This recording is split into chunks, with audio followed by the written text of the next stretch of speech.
Well, something else that confused me, towards the end of my college course, you'd think the lecturers were someone else, they just didn't behave like themselves, and I think that possibly was the case. And that's the thing I'm not sure about the way my dad behaved. It's as if he was someone else. But yeah, I mean, towards the end of the course, they were saying my physics wasn't good enough to do the higher national. But the thing was, they omitted level 3 maths from that course because there was only 2 or 3 of us were capable of doing it, and they just didn't have time to teach us it. But one of the course tutors said he was sure I'd passed the HND, but then it was the other course tutor who said my maths wasn't, my physics wasn't good enough, or my maths wasn't good. And yeah, my physics wasn't good enough. But I mean, we had 2 course tutors, both with the same Christian name. There were 2 or 3 tutors with that name, and I wasn't confused. But I mean, yeah, that's why I wasn't doing me physics well enough, because I was let down by the lack of maths. I mean, I wasn't good at maths at school because the teacher was hysterical. I mean, I tell you, her husband had left her. There's no need to go to work and be horrible to the kids, because sometimes she was just being nasty to the kids because she was upset and she was taking it out on them. And that's not fair. There was one lad in that class and he cried. He used to cry. She used to embarrass him so much he used to cry. She did it every bloody week. I feel like smacking the bitch. But I mean, yeah, I mean,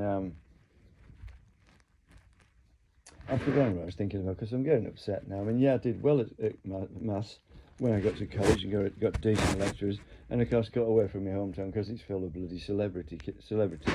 And half the kids at school were celebrities kids, so they're always kicking off and playing up and disrupting lessons, so you couldn't learn anywhere. This whole area is full of bloody celebrities. They're a damn nuisance. Most of them are. Most of them want a bloody good kick up the arse. They whinge and whine and kick off about bugger all. I mean, that when I first moved in next door, there was disgusting stuff daubed all over the front of the house. I mean, I contacted the police. They said, well, it'll take us 4 hours to type this phone message up, and if there's a squad car in the area, we'll get them to come and call. But they didn't, because that's the thing. The police know she's a bloody drama queen and she's not worth bothering with. They don't bother with people like that because they're a damn nuisance to the police as well. I mean, the other side, they confiscated his electric scooter because he acts like a dickhead on it. And I mean, he's older than me. Obviously, they confiscated it and sent it deliberately to the other side of the county because they know he has no way of getting there. But he got it back. But I mean, he was showing me the form. I couldn't read it because my eyes are bad. I mean, it seemed like it was a flipping, you know. He was proud of it, but that's the thing. The reason I mean, I've never been stopped once on an electric bike.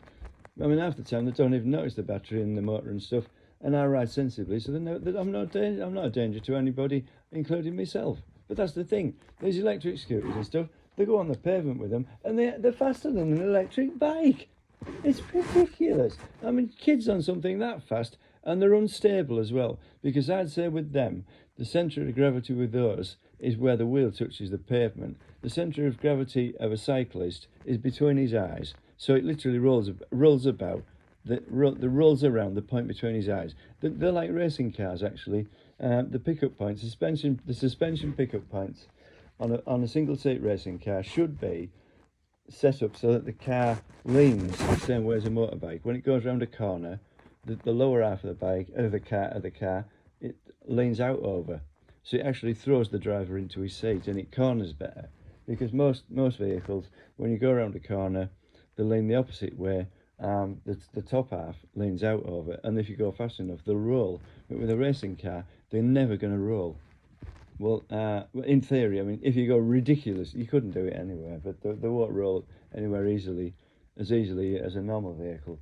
But that does, if you ask me, scooters, but electric scooters and that, the centre of roll is in the wrong place, because it won't be about the rider's eyes, it'll be below his feet, which that makes them unstable, and they're too fast as well. But hasn't somebody killed somebody with one of them in a city somewhere, and the company that make them or design them is being sued?